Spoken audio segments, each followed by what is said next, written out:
You're listening to the Hossan Leong podcast.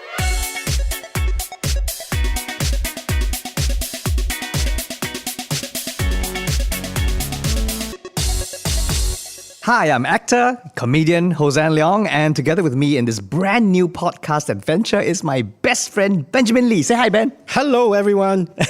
All right, for people who don't know who we are, basically we are 50-year-old men trying to be hip and happening now. I am an actor, director, comedian, basically also, the creative consultant with my company Double Confirm Productions. Yeah, that's right. And I'm my friends call me the clown or the uncle.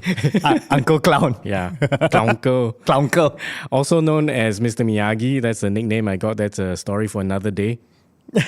And people always ask me, like, why are you doing new things in your life, like trying to reinvent myself? So I said, well, okay, I have to, because what else am I going to do after having done film, TV, radio, stage, gardening, podcast, right? Yes, podcast.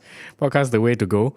I actually have a little bit of experience in podcasts way back 12 years ago, but those were the days we just happened to put a mic on our phones and recorded our conversations. Because you did it with Mr. Brown, yeah, right? That's right, the Mr. Brown show, and it got wildly popular. Yeah. So here we are. We're going to do podcast, the Hossan Leong podcast, and I'm very excited to share our life's adventures with everyone. That's right. Every morning is an adventure. Every morning, because I think we're going to start off with saying that we are both 50 this year. We've crossed the line into the next century, half century. Yes, the other hemisphere. the southern hemisphere, because it goes downwards all the way, right? And we've just finished a sold out run of Hosanna 50, which Ben and I wrote together, and we touched on a lot of topics that I feel that it would be interesting to expand on. Yeah, just like my waistline. It's been expanding. And I thought that perhaps we could maybe inspire. I think it's a nice word. It's a big word to use, but I like to inspire people. Inspire who? Or what kind of people? What kind of people? Well, uninspired people. Uninspired people. No lah. I mean, because nowadays a lot of doom and gloom around the world, right? And Singapore as well. That's right. Especially with the haze, very gloomy. So thinking of maybe putting a smile on people's faces as they listen to this podcast. Yep, that's what we hope for. Because now I realize I cannot call taxi uncles anymore. The other day I went to the taxi, I said, Uncle, Beach Road. Then he look at the rearview mirror, he look at me, he say, hey, you're the Hossan Leong ah. Hey, I grew up, secondary school, I watch you on TV leh.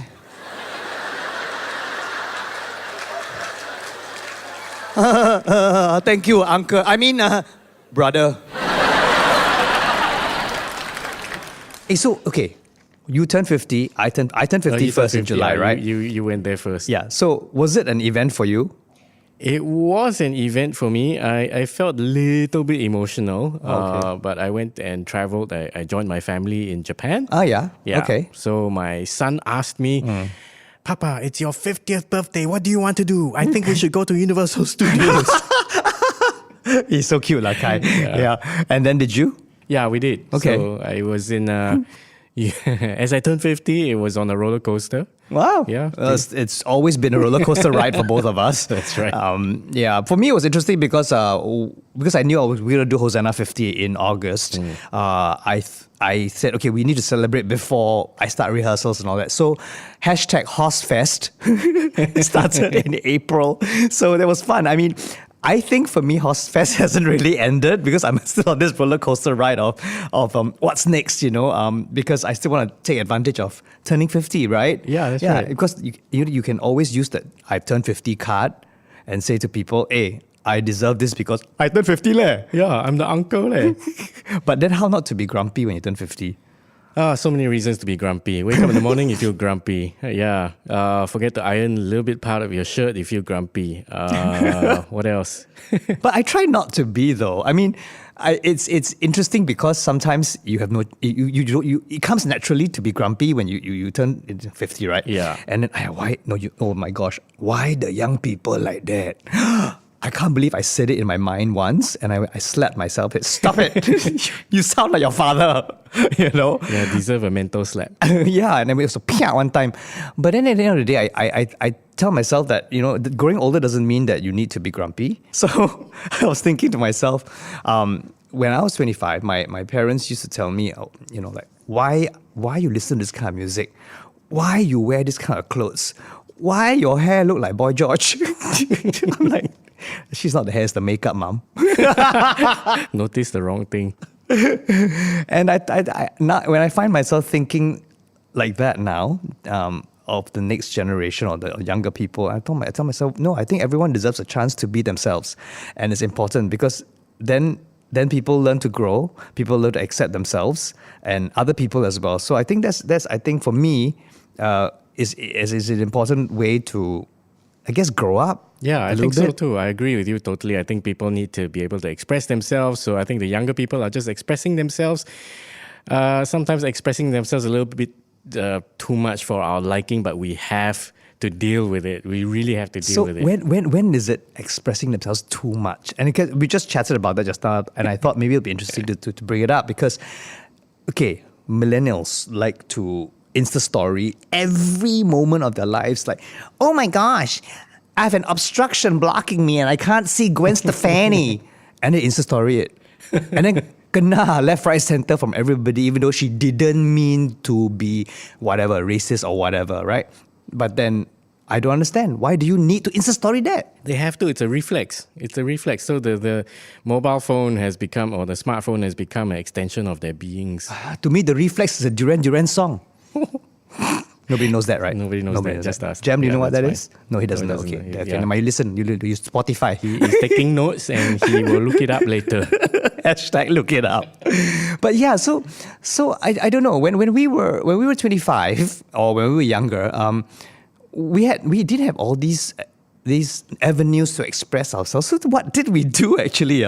We did actually have avenues to express ourselves 25 years ago. We talked to each other. We called each other. We had long phone conversations. Oh my because gosh. that's what phones were used for. You're absolutely right. Oh my gosh, yeah, until I can still hear my mom's voice. Hossan, put down the phone. What time already? Go to bed. Who are you talking to? Who are you talking to? Ben. Again? He just left the home. And yeah, no, those were the days, and our friendship has lasted over how many 3-4 decades already. 4 decades, yes. About 4 decades. I think right? I met you when we were 12 in Sec 1, I think.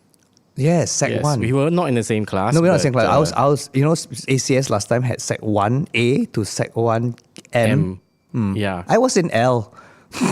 Do the math. Yeah. So the last 3 classes were known as the Dutch airline classes. KLM. yeah, exactly. Yeah. So let's just say that we were the more creative people Yeah. in the KLM classes. So that's where I think we first met. And I remember auditioning for the Crucible. Yeah, I didn't get in. Yeah, neither did I. Guess who got in? The rugby players and That's the swimmers, right. because they're all hip and happening And boys, they the were jocks. No, they were very tall. They were very tall. And because there was this girl that was playing, what's the lead? Female? Elizabeth Proctor. Yeah. And she was, her name is Lucy Tay, I still remember. She's Oh my super gosh, yes, you're tall. right. And she so was- both of us were very kate, so we cannot play the lead Not were. We are still very cutting. since 12. Yeah, since 12 we haven't grown. And we didn't get any of the roles, any of the parts No, actually. very sad. Yeah, there you go. But guess who's the actor now? Not me, leh.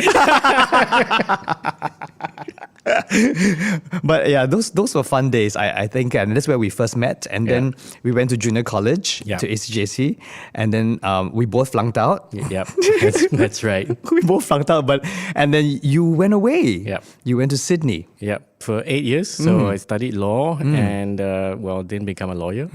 No. It's like that. It's like that, yeah. I studied electronics engineering, didn't become an engineer. It's like that. It's like that. It's like That should that. be our new hashtag. It's Yeah. like that. It's Why, like ah? that. It's like that. It's like that, lor. And but the funny thing was, like, or the good thing, 7 years or 8 years that you were away, our friendship didn't kind of lag. No, or stop. Without smartphones, without the internet was not invented yet. Exactly. We communicated via aerograms. That's right. Those blue letters, which were the cheapest things to send It was to each other. 35 cents or something like that. Jem, do you know what's an 35 cents. aerogram? Hashtag look No, it up. look it up. Okay.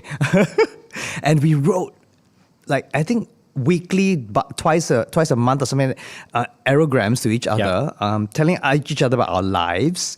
And we used every bit Every of that space paper of the paper, including the outside. to address, right? Like, where is this going to? Mr. Benjamin Lee, yours truly, Hossan. I don't understand. And we shared so many personal secrets Yep. via these aerograms. That And shall still remain personal secret. secrets. And you still had, but you've kept the aerograms. Yeah. I'm terrible. I've chucked so many away. I think you've had some in your house somewhere. I don't know. Yeah. I don't know where they are now. My house is a mess. But it was quite an amazing. I think for me, it was very cathartic because that I had no one to talk to really back in those days, growing up, and then and you went away. Yeah. And so I had so many experiences I wanted to tell you. And it's amazing because you only had pen and paper and you had to write everything down and compose yourself succinctly as possible, as much as the two sides of the paper can fit, right? Yeah, it's like Twitter lah, but you have to write lah. Yeah, it's damn funny. Then after I write into no more space, then you still got things to say. You then- go around it on the border. Yeah, on the border. Yeah. Then, oh shit, I'm writing on the part where you're supposed to glue. Yeah, those were the days. But then I would save money. I remember I would save money and I would fly to Sydney to stay with you. Oh yeah, that's right. And so many times. It was so funny because it was because of that I became so familiar with Sydney that I actually consider it like my second home because I know it so well. Yeah, I actually know it better than me. We discovered all the beaches. And all the bad places that we shouldn't have gone to when we were children. But it was so fun. And I remember I remember we went with our friend Augie. Oh gosh. Augustine, It was summer and then he was decked out in black leather jacket or something like He that. thought he was very hip. Yeah, no. No. He took pictures in front of the opera house and tourists were going, what the hell? So our friendship, continued over all these years. And then you came back to Singapore. And we started a professional relationship with that has gone on the last 2 decades, actually. I think it started when you had a stand-up show, a last-minute one, and then you were panicking and you said, I don't have enough jokes. Can you write me a few? And I just typed out a few jokes, some Singapore Airlines gags and everything that we used over the years. And still using. Still using. Doesn't get tired. Yeah, because they haven't changed their uniform. No, they haven't. No, and the thing is that in none of the Singapore Airlines communications does the Singapore girl talk. The only time Singapore girl speaks is in the in-flight safety video. Did you notice that? Oh yeah, you're right. Yeah. So in all their ads, they just look beautiful running through the fields of corn. Exactly. She is exactly the same as Hello Kitty. But yeah, you're right. The Singapore doesn't Airlines talk. girls Doesn't talk. They don't talk. And but now, I mean, over the years we've started writing together, and I think I can't count the number of shows that we've actually done together anymore. Lost count. I tried putting it in my CV once, then after that they got to about 4 pages, then I should stop doing this. But having said that though, I mean, a lot of people have asked me why Hosanna 50 is the last show that we're doing. Yeah. And so I would like to just kind of clarify that it's the last big stand-up show. Yeah. Because of the fact that we had to underwrite it ourselves. So the risk of losing money or going bankrupt, touch wood, was too huge for me to take as Double Confirm Productions. Correct. So that's why I said this would be the last one. But having said that though, if anyone out there would like to underwrite the next Hosanna, More than willing. just put in the money we do for you. Then I will be back. Yes. Yeah, the dynamic duo. More than willing. Yeah, write jokes. Can. Yeah, please. But also, I feel that the audiences have changed somewhat. So this type of entertainment sort of is something more nostalgic than anything. We might need to really reinvent ourselves and put on different kinds of shows rather than the usual stand-up. Yeah, because Hosanna 50 was, I think, to me, it wasn't just a stand-up show. It was a quick flashback look at our lives in Singapore. As a Singaporean, a Singaporean in the world in general, and I think the songs that we chose and the jokes that we told touched people's hearts. Yeah, it and certainly did. memories. Yeah. You know, and I think it's really hard to replicate that again. Yeah, it's going to be hard to get that magic. That magic, right? How did that? Worst case of post-production blues. Yeah, we're still post-production bluing, you know. Bluesing. But then I don't know. I'm getting a bit. Someone did ask me the other day, if you are feeling nostalgic and you're reminiscing, does it mean that you don't like your life now, and that you are actually missing something from the past that, you know what I mean? That your present is actually, you're not happy. Right. That's why you're being nostalgic. That's why you're reminiscing. Is that true? I don't know. What do you think? I think I had this discussion with someone once. You can revisit the past, but you shouldn't try to reclaim it. That's what the person told me. Oh. Yeah. So the past is a powerful thing. It empowers you to do stuff because your experience can teach you to make a decision in an instant. Right. Yeah. Right. But Wow. you shouldn't say, I want to be like what I used to be when I was younger. Yeah. Cannot really. Cannot really, right? And actually, do you really want to be what you used to be when you're younger? I mean, I don't know. Sometimes. Yeah, I don't know. For me, I guess I'm a kind of a future looking ahead kind of person, because I mean, Paul is like that. He always goes, oh, this time last week we were in blah blah blah. I'm like, why this time passed already? You know, I would go, this time next week We can. I'll be in KL. You know, things like that. You know, Yeah. so I guess that's my mindset. I would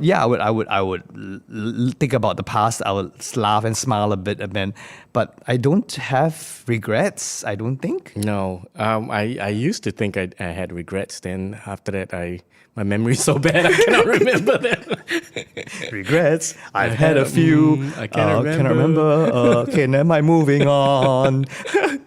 Yeah, that's something like, I think that's a benefit of age, I think. Oh, yeah. Yeah. Rose tinted glasses. You look back, rose tinted glasses. A bit like when we were in national service. Those were the longest 2 years of our lives, right? 2.5 years. Yeah. But now when you look back, you look back with fonder memories, right? Actually, yeah, I don't know. I look back at national service and I went, I had it good, man. I didn't do a single guard duty. I didn't do a single field camp. I didn't do a single route march.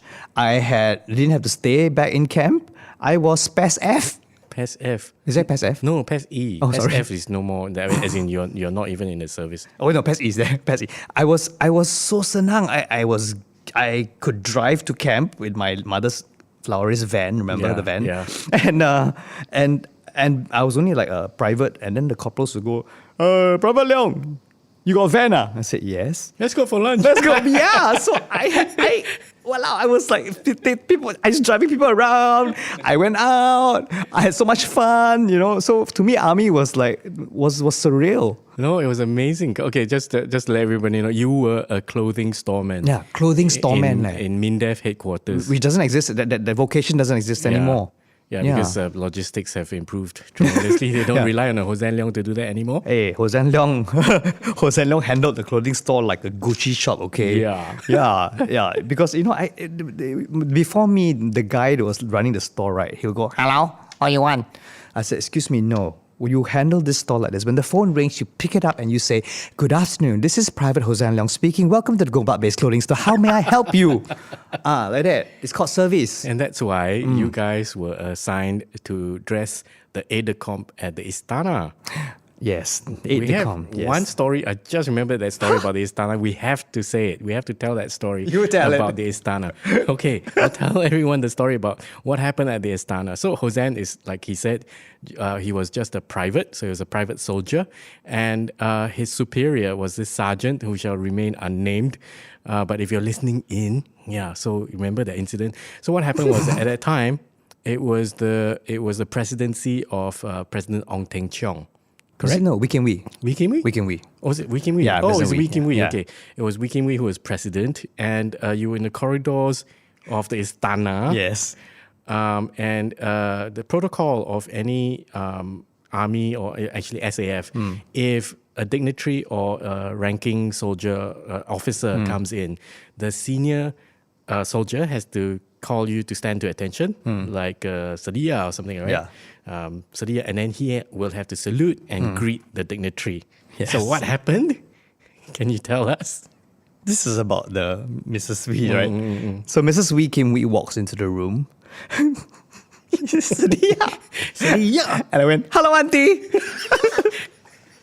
I said, hello, auntie, to Mrs. Wee Kim Wee leh. And then my sergeant almost died, okay? You see, he was so pale, right? Yeah. He got no more color. He turned green. He dropped his measuring tape. I just... Still stood to attention. Yeah, I just smiled. And then she went, hello, boy. And then she walks away. And then I was like, that's it. I'm going to jail. I'm going to DB. but that's me. Every time, I'm a well brought up boy. Every Yes. time I see someone, I meet someone older, I'll say hello, uncle, hello, auntie. But now that we are 50, Yes, no. we cannot dear, anymore. cannot. I can't even call a taxi uncle anymore. I have to call him brother. Anyway, I mean, it's been really. I'm looking forward actually to growing older. I'm looking forward to experiencing. You go first. Okay, I will go first. I'm still 10 days older than you, so I will go first. I will write you an aerogram and tell you how it is. Hey, we should do that. If they Can still find sell- aerogram, eh? I think got. Still have. Hey, later I'm going post office. I go and check. Yeah, No, seriously, yeah, I am check. going to post Yeah. office. Go check. Excuse me, do you have aerogram? Yeah. 嚇 aerogram？ 送 aerogram？ 你沒有 email 啊？